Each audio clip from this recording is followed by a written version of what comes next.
Magandang gabi ulit. Maligayang Pasko. Tsaka ngayong gabi, buksan natin tong regalo na binigay sa akin.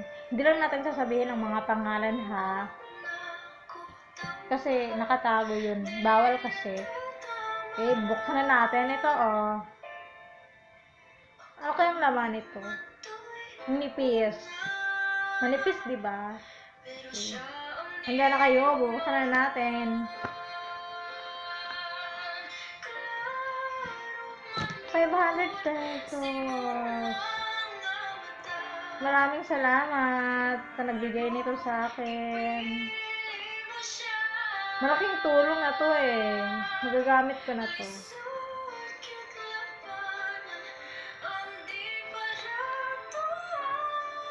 Okay, tabo na natin ulit.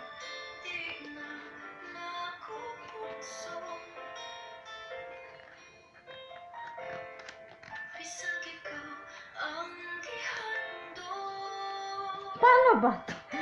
Hindi ko na alam.